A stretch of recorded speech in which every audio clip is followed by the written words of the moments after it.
The night was heavy with silver moonlight over Blackthorn Ridge, and every window in the great stone hall glowed with candlelight. Tomorrow, Alpha King Damien Cross would marry Serafina Voltaine, and the entire kingdom had gathered to prepare for the celebration. Banners hung from the towers. Musicians rehearsed in the courtyard. Everything looked perfect. But Damien did not feel perfect. He stood alone on his balcony, staring out at the dark forest beyond the castle walls, his hands resting on the cold stone railing. 3 years ago, on a night very much like this one, another woman had stood beside him, promising to become his wife. Her name was Elena Voss, and she had disappeared without a single word, leaving behind only a torn engagement announcement and a silence that had never truly healed. He told himself he no longer thought of her. He told himself the ache in his chest was simply the weight of duty, nothing more. Tomorrow he would marry Serafina, a strong and capable woman from an allied pack, and their union would bring peace between two territories that had circled each other with suspicion for years. It was the right decision. It was the only decision.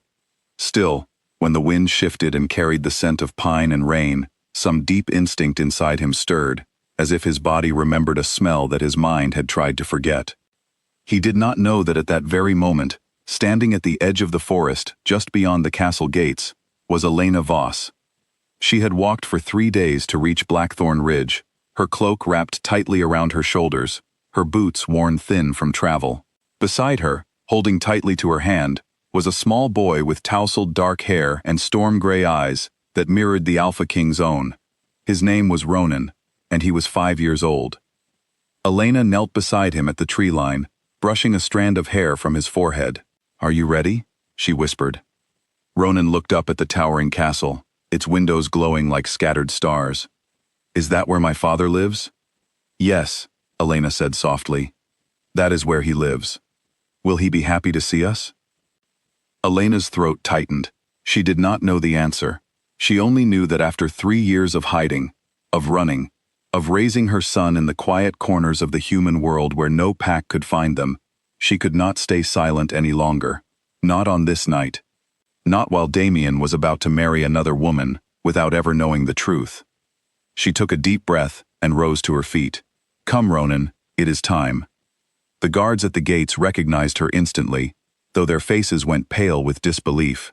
Word spread through the castle like wildfire. By the time Elena reached the great hall, the celebration preparations had come to a complete stop. Servants froze mid-step. Musicians lowered their instruments. Every eye turned toward the woman who was supposed to be gone forever, standing there with a child at her side. Damien heard the commotion from his chambers and descended the stairs 2 at a time, his heart pounding in a way it had not pounded in years. When he reached the hall and saw her standing there, alive, real, unchanged except for the quiet sorrow in her eyes, he felt the floor tilt beneath him. "Elena," he said, his voice barely above a whisper. She met his gaze without flinching, though her hands trembled at her sides. "Damien." For a long moment, neither of them spoke. The entire hall watched in stunned silence, waiting to see what would happen next. Then Damien's eyes drifted downward, to the small boy standing beside her, gripping the edge of her cloak. The boy looked up at him, and Damien's breath caught in his throat. He knew that face. He had seen it in mirrors his entire life. The same gray eyes, the same set of the jaw.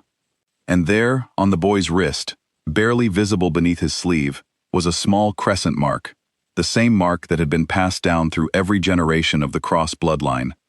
"Elena," Damien said again, his voice shaking now. "Who is this?" Elena knelt beside Ronan and placed a gentle hand on his shoulder. "This is our son." A wave of gasps swept through the hall. Somewhere near the back, Serafina Voltaine stood frozen, her wedding gown still draped over her arm, where a servant had been fitting the final adjustments. Her father, Alpha Voltaine, stepped forward with a face like thunder, but Damien did not notice. He could not look away from the boy in front of him. 5 years old, Damien said slowly, doing the math in his head. His eyes lifted to Elena's. "You were carrying him when you left." "Yes," Elena said, her voice breaking slightly. "I did not run because I stopped loving you, Damien. I ran because I had no other choice." Before Damien could respond, a sharp voice cut through the hall. This is absurd. Alpha Regent Caius, Damien's uncle and closest advisor, pushed his way to the front of the crowd, his face flushed with anger.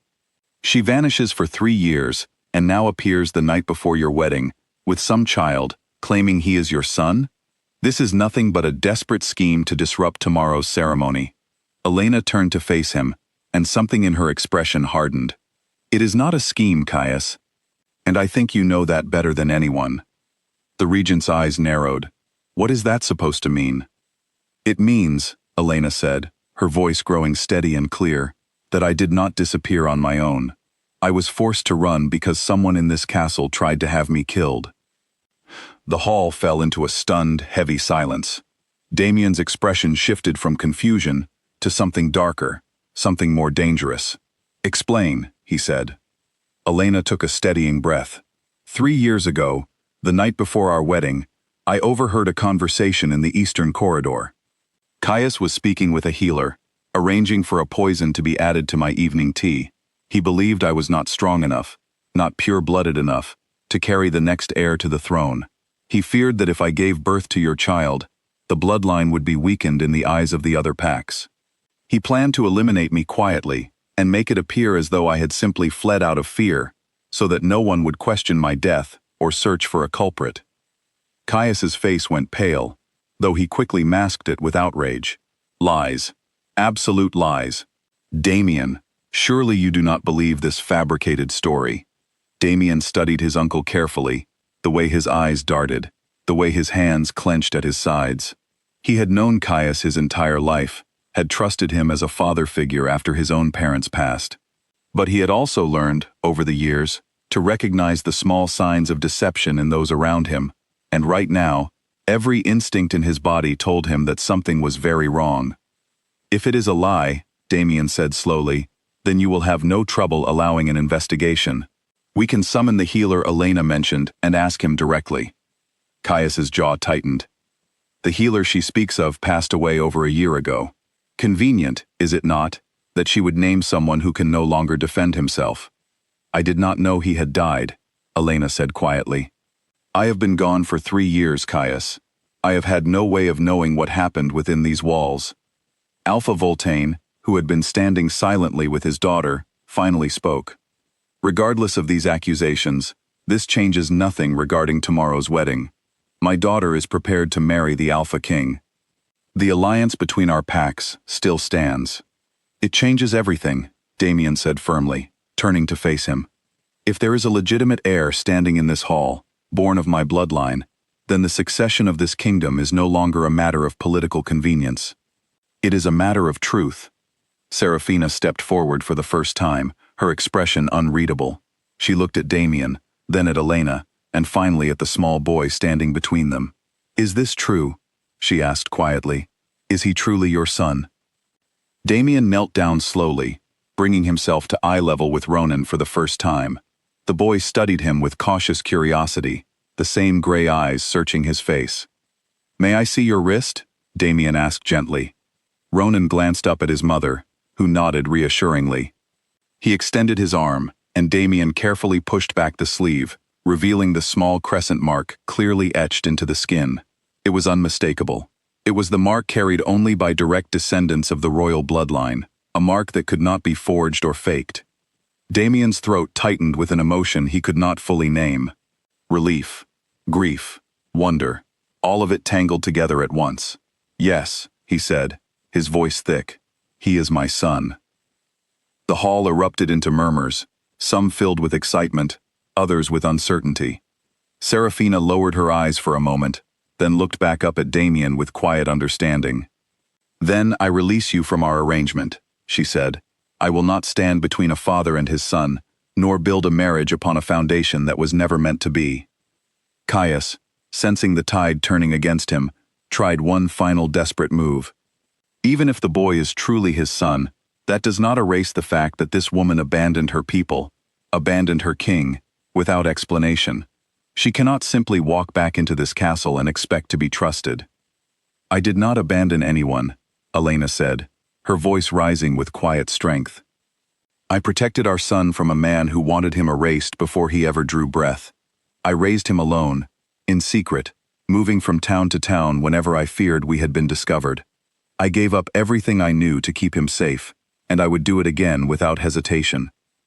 Damien rose to his feet and turned to face Caius directly, his expression cold and resolute. You will answer for this, uncle. Tonight, before the full assembly of pack elders, you will answer for every accusation Elena has made. Caius's composure finally cracked.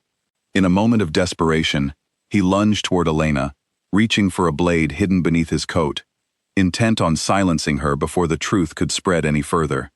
But Damien moved faster, stepping between them and catching his uncle's wrist mid-strike. The blade clattered to the stone floor. Guards rushed forward and restrained Caius, who struggled against them, his carefully maintained facade completely shattered. You do not understand, he shouted. I did it for the kingdom. I did it to protect the bloodline's strength. You did it out of fear and pride, Damien said quietly. And tonight, that ends. The pack elders convened immediately, and under the weight of the attempted attack witnessed by the entire hall, Caius's guilt could no longer be denied. He was stripped of his title and banished from Blackthorn Ridge, forbidden from ever returning to the territory he had once helped govern. As the chaos settled and the guards led Caius away, Damien turned back to Elena and Ronan, who stood watching everything unfold with wide, uncertain eyes. He knelt down once more before his son. I am sorry, Damien said softly.